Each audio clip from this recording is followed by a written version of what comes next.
New Durga jewellers Sirsa. Khariya वाले प्रभुजी सोनी व पीली मंदोरी वाले सज्जन सोनी का भारत सरकार द्वारा मान्यता प्राप्त मशहूर hallmark jewellery showroom new Durga jewellers Parshuram Chowk Sirsa. अधिक जानकारी के लिए संपर्क करें 9813932001 या 9466697217। मित्रों, अभी 3 विभिन्न प्रकार की जानकारियां आपको दी गई हैं, जिसमें एक जो सबसे पहले तो किसानों के हित में जो ई कृषि क्षतिपूर्ति के नाते से जो पोर्टल लॉन्च किया गया है, और दूसरी जो जानकारी हमारे जो आम नागरिक जो एचएसवीपी के साथ जुड़े हुए हैं अपने मकानों के नाते से, उनकी तरह तरह की कठिनाइयां जैसे आती हैं, तो उसमें से हर चीज को कैसे आसान किया जाए, ईज ऑफ लिविंग के नाते से एक बहुत से जो कार्यक्रम चलाते हैं, उसी में से ये आज 4-5 सुविधाएं जो बताई गई हैं वो उनके लिए हैं। और जो तीसरा बताया गया, एक प्रकार से कमर्शियल कंसर्न जितने हैं, चाहे वो इंडस्ट्रीज है, चाहे वो व्यापारी है, चाहे वो अपने किसी भी प्रकार का अपने कार्यक्रम को जनता में पब्लिसिटी के माध्यम से उसको प्रमोट करना चाहता है, तो एडवर्टाइजमेंट पॉलिसी ये अर्बन लोकल बॉडीज के नाते से ये एक पॉलिसी ये दी गई है। तो मोटे रूप से अलग अलग वर्गों के लिए ये तीनों चीजें की गई हैं। जहां तक ई फसल क्षतिपूर्ति की बात है, हमारे एफसीआर साहब ने सारी चीजें बताई हमको कि किसानों को किस प्रकार की कठिनाइयां आती थी, किस प्रकार की शिकायतें वो करते थे, और उनकी संतुष्टि करना बहुत जरूरी होता था। फिर बाद में पटवारी लेवल पर, तहसीलदार लेवल पर, डीसी, एसडीएम वो सब लगते थे, तब जाकर के कुछ संतोष हो पाते थे, कुछ नहीं हो पाते थे। अब उनकी अपनी पार्टिसिपेशन, क्योंकि समाज में हमेशा संतुष्टि का फैक्टर तब बढ़ता है जब लोगों की अपनी पार्टिसिपेशन ज्यादा से ज्यादा कराई जाए। तो किसान की पार्टिसिपेशन में हो जाएगी, उसको भी पता रहेगा कि मेरा नुकसान जो मैंने लिख के दिया था, या बाकी जो कृषि विभाग नहीं तो रेवेन्यू डिपार्टमेंट उनके लोगों के द्वारा कितना कितना उसमें असेस किया गया है, और उसमें फिर जहां कहीं ज्यादा अंतर आएगा, एम्बिग्युइटी ज्यादा होगी, तो उसका रीअसेस करने का भी काम वो वहां डिस्ट्रिक्ट लेवल पर होगा। लेकिन फाइनल जो है वो डिस्ट्रिक्ट लेवल पर एसडीएम और डिप्टी कमिश्नर उनके लेवल पर जो हो जाएगा, वो उसका मैक्सिमम संतुष्टि इसकी होगी, ऐसा हमको लगता है। तो ये एक कार्यक्रम आपको दिया गया। फसल नुकसान के जैसे अलग अलग स्लैब होते हैं, वो सारे अलग अलग मुआवजा उसके हिसाब से होगा। तो उन स्लैब्स में जैसे पहला स्लैब है 0 से लेकर 24% तक, दूसरा 25 से 32%, 0 से 24% का कोई मुआवजा दिया नहीं जाता है, ऐसी पॉलिसी है। 25 से 32 में जितना मुआवजा मिलता है, फिर 33 से 49, 50 से 74 और 75 से 100%। ये मुआवजा ये अधिकांश उन्हीं किसानों के लिए उपयोगी होगा जिन्होंने अपना फसल बीमा योजना, जो प्रधानमंत्री जी की फसल बीमा योजना है, उसमें अपना बीमा नहीं कराया है, जिनको सरकार सहायता करती है। तो ऐसे वर्ग के लिए ही ये एक महत्वपूर्ण जो विषय है, ये अपने सामने आपको ये एक मिलेगा। इसी प्रकार दूसरा जो एचएसवीपी ने जो सारी बातें बताई हैं, वो मैंने आपको बताई है कि उससे ये सब सुविधाएं सब जो हमारे कंज्यूमर्स हैं उनके लिए बताई गई हैं। और उसमें जैसा वाहन के ऊपर इनकी जो सारी वाहन चलेगा, जो व्यक्ति नहीं आ सकता है ऑफिस तक, उसका बायोमेट्रिक उसका अटेंडेंस लेना है, या उसके कुछ सिग्नेचर कराने हैं, इस प्रकार से ये सारी चीजें आपको बताई गई हैं। तीसरा जो विज्ञापन पॉलिसी, इस विज्ञापन पॉलिसी में वैसे तो बहुत पहले भी विज्ञापन पॉलिसीज बनती रही हैं, लेकिन कोई ना कोई कमी उसमें हमेशा ध्यान आती रही है, एक्सपीरियंस के हिसाब से भी ध्यान में आता है। लेकिन उसके अंदर जो गलत फायदा लोग उठाते थे, उसके अंदर उसका जो रेवेन्यू को लॉस होता था, उसको कैसे रोका जाए और कैसे पारदर्शी तरीके से ये विज्ञापन की साइट्स उनको दी जाए। इसमें चाहे सरकारी साइट्स हो, म्यूनिसिपैलिटी की हो या प्राइवेट साइट्स हो, इसमें सबके लिए एक अलग से तरीका बताया है। और जो निजी मालिक हैं, वास्तव में उनका पहले भी शोषण बहुत होता था, उसमें जो कुछ उनको बताया जाता था वही रेट उनको मिलता था, भले उनका किसी प्रकार का एक अच्छी साइट के नाते भी उनको पूरा लाभ मिलता नहीं था। अब जो कि ऑक्शन होगा, ऑक्शन में लेने वाले का एक छूट रहेगी कि जो अच्छी साइट है उसको ज्यादा पैसों से भी खरीद सकेगा, ले सकेगा। तो इसलिए उनको भी जो निजी ओनर्स हैं अपनी बिल्डिंग्स के, उनको भी उसका लाभ होगा। इस प्रकार से ये सारे प्रावधान किए गए हैं।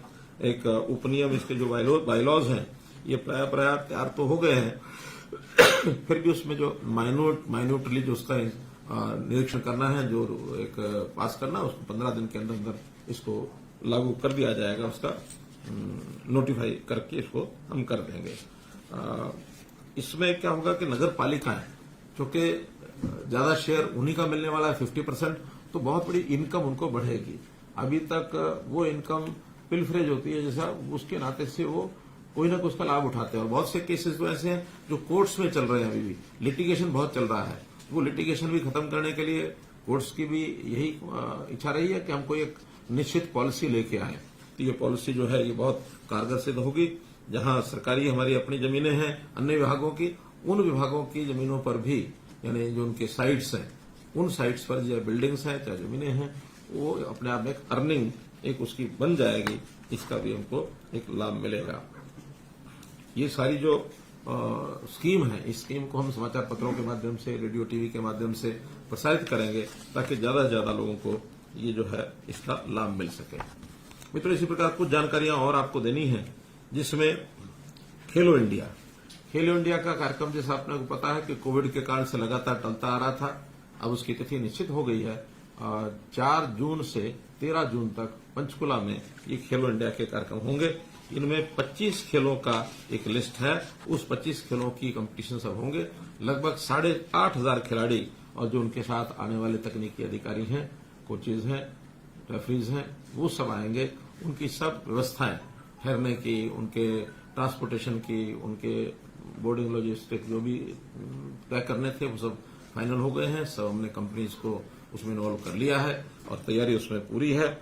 और पंचकुला के साथ साथ कुछ और सेंटर्स भी हैं, जैसे चंडीगढ़ यूनिवर्सिटी में, इसमें तीरंदाजी और फुटबॉल, ये पंजाब यूनिवर्सिटी का जो परिसर है, वहां पर ये कार्यक्रम कराए जाएंगे। इसी प्रकार अंबाला में तैराकी और जिम्नास्टिक्स, ये अंबाला में होगा। शाहबाद में हॉकी के जो मैचेज हैं, वो शाहबाद में होंगे। साइकिलिंग और शूटिंग, ये दिल्ली के अंदर होंगे। तो ऐसे इन सब खेलों के नाते से सब व्यवस्थाएं जो है वो पूरी कर दी गई हैं। हमारे सरकारी विभाग भी, इसमें बहुत से लोग लगेंगे, उनको अलग अलग व्यवस्थाओं में सब लगाया जाएगा, क्योंकि एक राष्ट्रीय स्तर का एक बड़ा कार्यक्रम है। खेलो इंडिया पहली बार उनको मिला है और हम जो चाहते हैं कि बाकी प्रदेशों के जो लोग यहाँ आए, वो हरियाणा की कोई ना कोई यादगार अपनी अच्छी लेकर के जाएं, किसी प्रकार की उनको कठिनाई तकलीफ ये न हो। एक हमने कार्यक्रम शुरू किया है, संत महापुरुष विचार सम्मान और प्रसार योजना। तो उस योजना के अंतर्गत जो महापुरुषों के बड़े कार्यक्रम हैं, उनकी जयंतियों के, उनके कोई शताब्दियों के, ऐसे कार्यक्रम जो हैं हम सरकारी योजना से करते हैं। जैसे हमने डॉक्टर अम्बेडकर जयंती, उस कार्यक्रम को भी हम सरकारी बनाते हैं। महर्षि वाल्मीकि का जन्मदिन जो मनाते हैं, गुरु रविदास जी की जयंती भी हम मनाते हैं, भगत कबीर की जी भी मनाते हैं। ऐसे ही पिछले दिनों में जो गुरु गोविंद सिंह जी का जो एक जयंती 400 नहीं, गुरु तेग बहादुर अब हुआ, उससे पहले गुरु गोविंद सिंह जी का किया। गुरु नानक देव जी का भी एक कार्यक्रम हमने किया था। अभी गुरु तेग बहादुर जी का भी पानीपत में 400 साल ये किया है। ऐसे जो कार्यक्रम आते हैं, इन कार्यक्रमों को हम और कुछ महापुरुषों को भी जोड़ करके इस श्रृंखला को बढ़ाना चाहते हैं, क्योंकि उनकी जीवनी से जो एक समाज में एक संदेश जाता है, लोगों को एक शिक्षा मिलती है। क्योंकि ये भी बहुत बड़ा एक विषय है, समाज को एक जागृत करना, उनकी दिशा ठीक रहना, ताकि हम एक सुखी जीवन जी सकें। तो इसी कड़ी में अभी हमने करनाल में कार्यक्रम रखा है, महर्षि कश्यप जयंती। उनकी जयंती 24 मई को आ रही है, तो करनाल में ये बड़ा कार्यक्रम होगा। और उसके बाद जून में संत कबीर जी की जयंती 14 जून को आ रही है। रोहतक में एक बड़ा कार्यक्रम प्रदेश स्तरीय ये कार्यक्रम हम करेंगे। तो इस प्रकार से इन कार्यक्रमों का एक उल्लेख इसलिए किया है कि हम अपनी जानकारी जनता तक पहुंचा सकें। आजकल पिछले 15 दिन में बिजली की बहुत बड़ी एक समस्या आई थी और हम सबको जानकारी है कि गर्मी पहले के वर्षों की अपेक्षा कई वर्षों के बाद इस प्रकार की भयंकर गर्मी अप्रैल के महीने में ही जो है आई थी। तो अप्रैल और अब मई, ये जो सारा समय है, इस समय में हमने बिजली के थोड़ा संकट को भी झेला है। हमारी बिजली 8,500 मेगावाट जो रनिंग हमको चाहिए, उसके अंदर लगभग 1800 मेगावाट की बिजली की कमी हो गई थी। तो उसके कारण से कुछ 7 दिन 8 दिन हमको कुछ कट्स भी लगाने पड़े। लेकिन उसकी जो आपूर्ति है वो आपूर्ति अब सुनिश्चित हो गई है। जो सारी व्यवस्थाएं हमने कर ली हैं, जिसके अंदर अडानी ग्रुप से हमारा जो पावर का एक कॉन्ट्रैक्ट था, कोई झगड़ा था, उसको उन्होंने निपटा लिया। तो 600 मेगावाट की जो पावर है वो अडानी ग्रुप से शुरू हो चुकी है। अगली 600 मेगावाट और एक जो पावर प्लांट है उनका, वो बहुत जल्दी शीघ्र चालू होने वाला है। एक सप्ताह के अंदर अंदर वो भी चालू हो जाएगा। साथ ही हमने खेतड़ यूनिट एक हमारा आउट ऑफ ऑर्डर हो गया था, उस आउट ऑफ ऑर्डर होने के नाते से अब वो भी ठीक हो गया है। उसको भी 600 मेगावाट की जो बिजली है वहां से हमको ये मिलनी शुरू हो जाएगी कुछ दिन के बाद। सौर और पवन ऊर्जा, इसमें भी बढ़ोतरी की है, 26 मेगावाट की बढ़ोतरी इसके अंदर भी हुई है।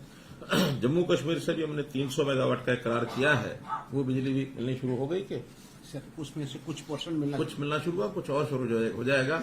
यानी 300 मेगावाट की वृद्धि वो उसमें हो जाएगी। हम राज्य से बाहर अपना कोई संयंत्र लगाएं, ऐसी भी एक योजना चल रही है। नासिक में एक प्लांट जो अभी किसी कंपनी के द्वारा वो बेचा जा रहा है, सेल किया जा रहा है, हमने पावर डिपार्टमेंट को कहा है, यानी सेंट्रल मिनिस्ट्री को, कि भी हमको उस प्लांट को लेने के लिए और कोई एक रास्ता बनाया जाए, ऐसा हम ये प्रयत्न कर रहे हैं। ऐसे ही भाखड़ा की जो पावर है वो भी मई के आखिरी सप्ताह में वो हमको पूरी मिलती है। उससे पहले बहुत कम मिलती है, क्योंकि सिंचाई का जो सीजन होता है, पानी को जो छोड़ा जाता है, वो मई के आखिरी सप्ताह में छोड़ा जाता है। 22 मई तक हमको लगता है कि एक 500 से लेके 1000 मेगावाट हमारा वहां से भी सप्लाई ये बढ़ जाएगी। तो मैं समझता हूं अभी जो सप्लाई का शेड्यूल जो थोड़ा डिस्टर्ब हुआ था, अभी एकदम ठीक हो गया है। और अब जो आगे बिजली मिलेगी उसकी आपूर्ति अतिरिक्त जो आवश्यकता हमारी इंडस्ट्री की है या जहां से भी मिलेगी उसको पूर्ति की जाएगी। सप्लाई शेड्यूल जो किसानों के लिए है उसको हमने 8 घंटे की आपूर्ति पूरी कर दी है, वरना वो भी 3 घंटे 4 घंटे हो गई थी, उसको 8 घंटे कर दिया है। अभी जून के अंदर मांग और बढ़ेगी, लेकिन जो हमारी पूर्ति होगी उस पूर्ति से हम जून की सप्लाई को पूरा कर पाएंगे। धान के लिए भी अब क्योंकि ट्यूबवेल्स चलना शुरू हो जाएंगे जून में, लगभग 6,61,000 ट्यूबवेल हरियाणा के अंदर और जो है वो है, उनकी सप्लाई भी उस समय हमको बढ़ानी पड़ती है, लेकिन हमारी पूर्ति उसमें पूरी हो जाएगी। हमने बिजली की बचत के भी बहुत से उपाय किए हैं, जैसे उजाला योजना में जो बल्ब्स हैं, एलईडी बल्ब्स, ये 1.5 करोड़ के लगभग एलईडी बल्ब्स हरियाणा में लगाए गए हैं, जिससे हमें लगभग 2027 मिलियन यानी 20,270 लाख यूनिट इसकी बचत होगी। तो बहुत बड़ी बचत इसके कारण से हमारी हो रही है। बिजली को प्राप्त करना, सप्लाई बढ़ाना ये तो ठीक है, लेकिन उसकी डिमांड को कम करना ये भी हमारी प्राथमिकता में है, क्योंकि नए सिस्टम्स वो खड़े हो रहे हैं, आज नई इन्वेंशन हो रही हैं, उसमें से एलईडी बल्ब के कारण से बिजली की खपत बहुत कम होती है। और इसी प्रकार एलईडी ट्यूबलाइट्स, ये भी 2,13,000 एलईडी ट्यूबलाइट्स चेंज की गई हैं, तो इसमें भी हमें 93 लाख यूनिट ये बचत हो रही है। तो ये भी बहुत बड़ा साधन है। जो पंखे हैं इसमें भी जो एनर्जी एफिशिएंट पंखे आ गए हैं नए, तो एनर्जी एफिशिएंट जो फैंस हैं उसको भी हम वितरित कर रहे हैं। 60,000 ऐसे पंखे ये बदले जा चुके हैं, इसमें भी 56 लाख यूनिट ये बिजली की बचत हो रही है। इसी प्रकार से सुपर एयर एफिशिएंट जो एयर कंडीशनर्स हैं, और ऐसे ही जो पंप सेट हैं वो भी 3 स्टार रैपिड ऊर्जा पंप सेट, तो इन सब प्रोग्राम्स के माध्यम से और बिजली की खपत को कम किया जा रहा है, बिजली की सप्लाई को बढ़ाया जा रहा है।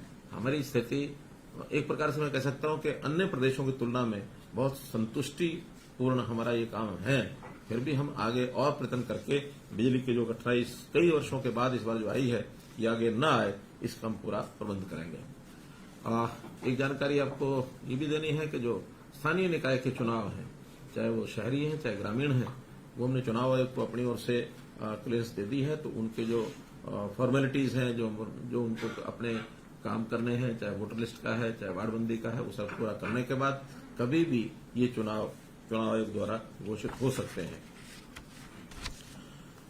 एक शरारतपूर्ण समाचार मीडिया में डाला जाता है, वो दिल्ली को पानी की आपूर्ति। दिल्ली की पानी की आपूर्ति, मैं आपको बताना चाहूंगा कि जो सुप्रीम कोर्ट ने आज से यानी 1996 में आज से 26 साल पहले जो समझौता उससे पहले हुआ था उसमें भी 330 क्यूसेक पानी बढ़ा दिया था। पहले ये 719 क्यूसेक था। सुप्रीम कोर्ट ने कंडीशन लगाई थी कि 2 रिजर्वायर हैदरपुर और वजीराबाद, ये 2 रिजर्वायर जो हैं ये हमेशा फुल रखने हैं, तो ये 1050 क्यूसेक देने से लगातार ये पूरा होते रहेंगे। दिल्ली ने क्या किया है कि इसके बजाय उन्होंने अपने नए रिजर्वायर भी बना लिए हैं और वो हमारे इस पानी को नए रिजर्वायर में ले जाते हैं। हमारी दायित्व है 2 रिजर्वायर को पूरा रखना। जब वो पानी को डाइवर्ट करेंगे, वो द्वारका भी डाइवर्ट करते हैं, ओखला डाइवर्ट करते हैं, बवाना डाइवर्ट करते हैं, तो 3 नए वाटर वर्क्स उन्होंने बनाए, जिसके कारण से वहां हैदरपुर में और दूसरा वजीराबाद उसमें पानी का लेवल कम होता है। स्वाभाविक है पानी पूरा वहां नहीं पहुंचाएंगे तो वो तो कम होगा ही। हमारी जिम्मेवारी है उन 2 रिजर्वायर्स को फुल रखना। और वो जो है मुणक से हम जो 1049 क्यूसेक देते हैं, पहले भी देते हैं, आज भी दे रहे हैं, आगे भी देते रहेंगे। हालांकि हमारी अपनी कठिनाई भी बहुत है, लेकिन हम अपनी कठिनाई को कैसे पूरा करेंगे जिम्मेवारी उनकी नहीं है, हमारी जिम्मेवारी जितनी हम पूरा करेंगे। अपने आप पानी की बचत कैसे की जाए इसके तरह तरह के योजनाएं बना रहे हैं। धान को कैसे हम कम बुआई कराएं, धान को न बोने के बदले में 7000 रुपए का हमने 1 एकड़ का मुआवजा भी दिया है। इससे सैकड़ों करोड़ रुपए हमारा खर्च आ रहा है।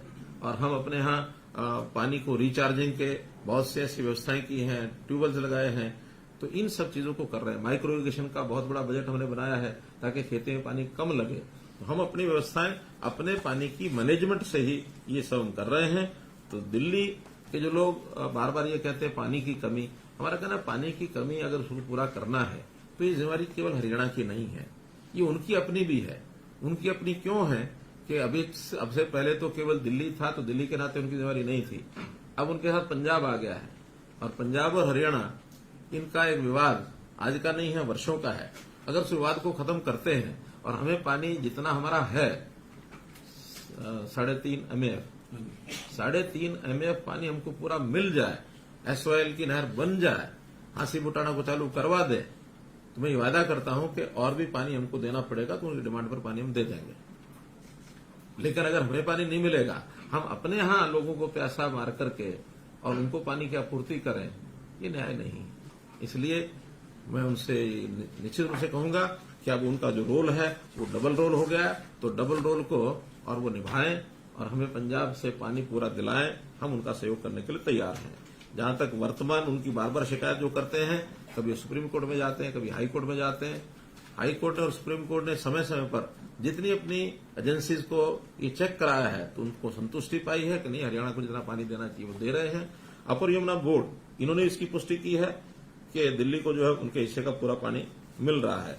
इसी प्रकार से हमारा जो मंत्रालय है, जल संसाधन मंत्रालय, उन्होंने अपनी टीम भेजी, उन्होंने भी पाया कि हरियाणा जितना पानी दे रहा है उतना दे रहा है।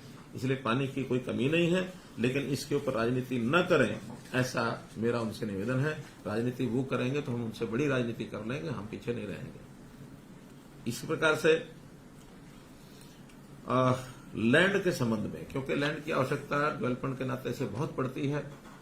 पहले तो प्रोक्योरमेंट पॉलिसी एक एक्ट भी बना हुआ है। उस प्रोक्योरमेंट की जो हमारी लैंड एक्विजिशन की जो एक्ट है, उसके अंतर्गत अब लैंड एक्वायर करना संभव नहीं है। मैं संभव नहीं है ये कह रहा हूं इसलिए कि जिस रेट पर वहां से एक्वायर की जाती है, उसके बाद भी कोर्ट्स उसके ऊपर बार बार जो अनाउंसमेंट देते हैं, उस अनाउंसमेंट के बाद लैंड की वायबिलिटी खत्म हो जाती है। क्योंकि उस लैंड को हमको भी लोगों को, पब्लिक को, इंडस्ट्री वाले को या मकान वाले को किसी न किसी को देना होता है, उसको उस हिसाब से बेचना होता है। तो हमें कंज्यूमर की भी चिंता है, इसलिए कंज्यूमर को एक सीमा से आगे उसकी जेब से पैसा नहीं निकाला जा सकता। इसलिए अन्य कई प्रकार हमने सोचे हैं कि जमीन की आपूर्ति कैसे हो। हम ई भूमि पर पहले से ही खरीद रहे हैं। ई भूमि पर किसान से नेगोशिएशन के बाद जमीन खरीदी जाती है और लगभग 1000 एकड़ से ऊपर ऐसी जमीन हम पिछले कुछ सालों में खरीद चुके हैं। जितनी आवश्यक होती है, कहीं इरिगेशन के लिए, कहीं पब्लिक हेल्थ के लिए, कहीं एजुकेशन यानी स्कूलों के लिए, कहीं हेल्थ के लिए, तो ऐसी जमीनें सब ली जा रही हैं। बड़े प्रोजेक्ट्स के लिए जमीनें लेने में अभी भी कठिनाई आ रही है। उसके लिए हम 2 पॉलिसीज बहुत जल्दी और ला रहे हैं। एक पॉलिसी ला रहे हैं जिसको pulling policy, land pulling policy कहेंगे।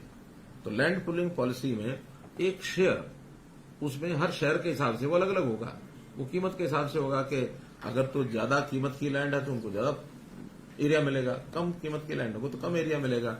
उसी हिसाब से वहां मार्केट के रेट भी होते हैं। तो हर किसी को अपनी जमीन के हिसाब से एक लाभदायक ऐसी योजना बनाएंगे, चाहे वो ई भूमि में बेचे चाहे पुलिंग पॉलिसी में।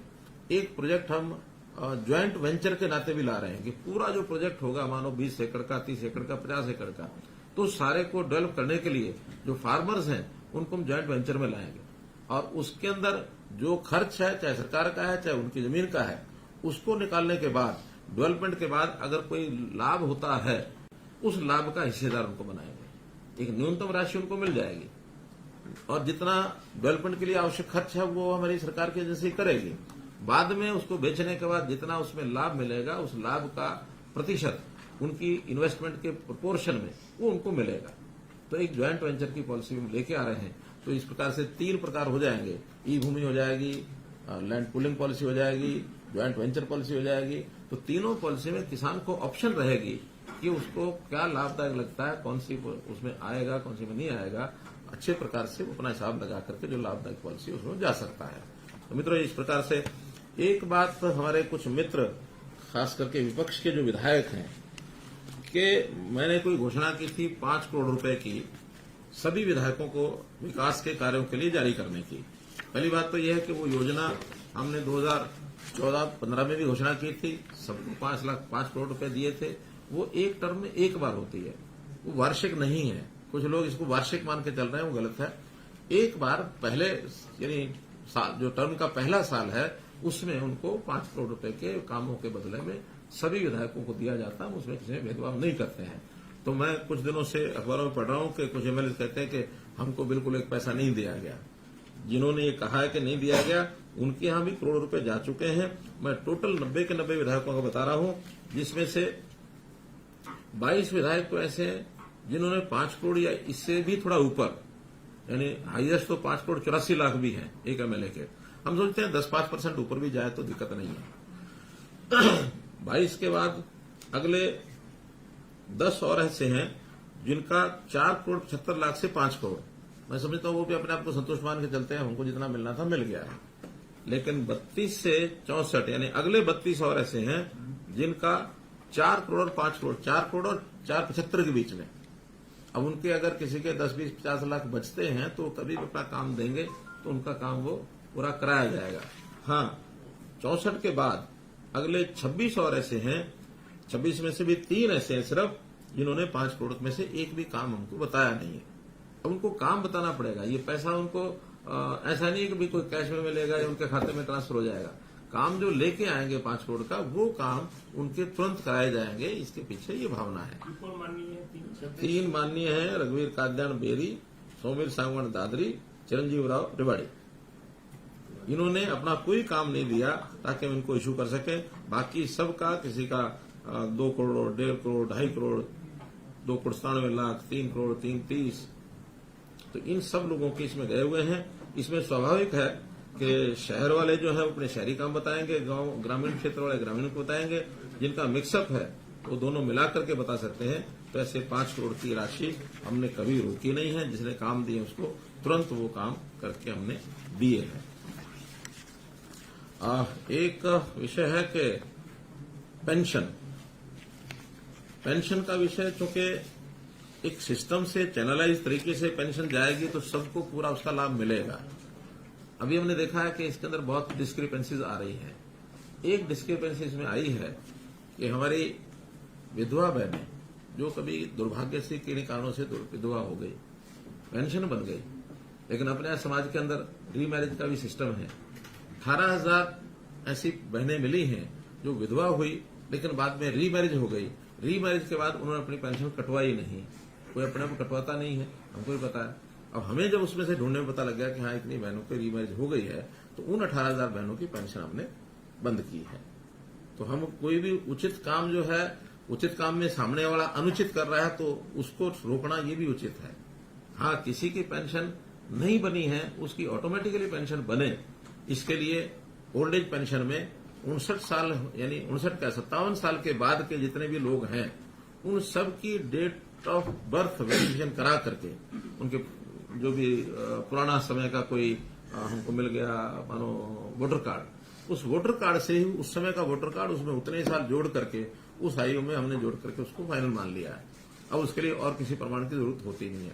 जिस किसी का वोटर कार्ड नहीं रहा होगा, ऐसे ही कुछ लोग रहे होंगे जिनका मेडिकल बोर्ड के द्वारा वो करवा देंगे, और उनके बाद जैसे ही 60 साल का होने वाला है, 1 महीना पहले डिपार्टमेंट को कहा कि उनके घर जाकर के एक पेपर साइन करा लें, ताकि उनको भी पता लग जाए कि मेरी पेंशन बढ़ने वाली है।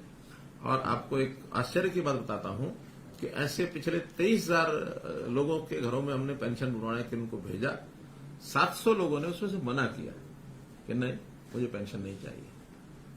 तो मैं ऐसे लोगों को भी धन्य मानता हूं जो कहते हैं हमको ये पैसा नहीं चाहिए।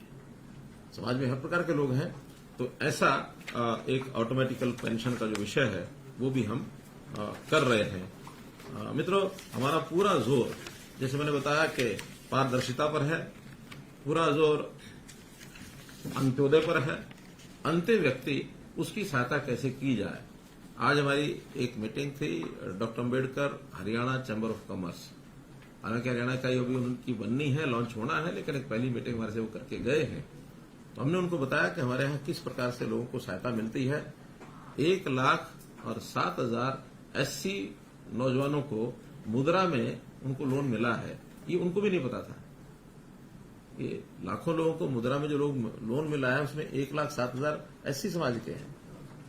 तो इस प्रकार की सहायता, अब जैसे मुख्यमंत्री अंत्योदय परिवार उत्थान योजना, इसमें भी जितने लोग सहायता के लिए आ रहे हैं उसमें लगभग 35% एससी है, 26-27% उसमें बीसी है, जो कि उनकी आबादी के प्रोपोर्शन से तो ज्यादा है। स्वाभाविक है, गरीबी जहां ज्यादा है वही लोग ज्यादा आएंगे। 1 लाख से नीचे के परिवारों का एक परिवार को हम आइडेंटिफाई करके उनको बुला रहे हैं, भैया कुछ करो। अगर आपको करना नहीं आता तो हम स्किलिंग के माध्यम से आपको सिखा सकते हैं। इवन जो पशुपालन का भी काम करना चाहते हैं उनको भी हम स्किलिंग के माध्यम से ट्रेनिंग दिला रहे हैं। हमारी एक स्कीम है, केंद्र की स्कीम है कि हर एक पशुपालक को 9,000 रुपया उसके लिए फिक्स किया गया कि उसको इतने दिन की ट्रेनिंग उसकी दिलाई जाए, ताकि उसको पता लगे कि पशु को पालना कैसे अच्छा है, कहीं उसको बीमारी न लग जाए, बीमारी हो जाए तो इलाज कैसे होना है, छोटे मोटे नुस्खे उसमें बताए जाते हैं, दूध की बिक्री कैसे होगी, उसकी देखभाल। पशु भी आखिर देखभाल जितना ज्यादा अच्छा करेंगे उतना दूध ज्यादा देता है। तो ऐसी सारी चीजें हम चला रहे हैं समाज के गरीब तबके के उत्थान के लिए। मुख्यमंत्री अंत्योदय परिवार उत्थान योजना, ये हमारा परिवार पहचान पत्र का जो प्रोजेक्ट जितने भी हैं उसमें से एक प्रोजेक्ट ही ऐसा है, और बहुत सर्विसेज सीधी हम डायरेक्ट देने वाले हैं। तो पारदर्शी एक सिस्टम बने, भ्रष्टाचार विहीन बने। भ्रष्टाचार के बारे में भी एक गलतफहमी बार बार करते हैं कि भ्रष्टाचार बहुत बढ़ गया। मेरा कहना है कि भ्रष्टाचार खत्म हो गया ऐसा तो हमने कभी क्लेम नहीं किया, लेकिन भ्रष्टाचार के ऊपर अंकुश कैसे लगाना है इसके लिए हमने अपनी पूरी प्लानिंग बना रखी है। हमारी सरकार जहां भी भ्रष्टाचार है अपने समय में भी ऐसे जो केस मिलते हैं उसको बराबर सख्ती से उसका निरीक्षण करते हैं, उसकी इन्वेस्टिगेशन करते हैं, उसको सजा दिलाते हैं। चाहे वो आर्थिक भ्रष्टाचार हो, चाहे व्यवहार का भ्रष्टाचार हो, नकल के केसेस, ये भी भ्रष्टाचार का विषय है। इसमें भी हमने सख्त कदम उठाए हैं, और आगे भी किसी को भूल में नहीं रहना चाहिए कि भ्रष्टाचार को हम आगे बढ़ने देंगे। जिसका भी मिलेगा उस भ्रष्टाचार को रोकने के लिए सख्त से सख्त कार्रवाई करेंगे, और जितनी व्यवस्थाएं करनी है वो हम करेंगे।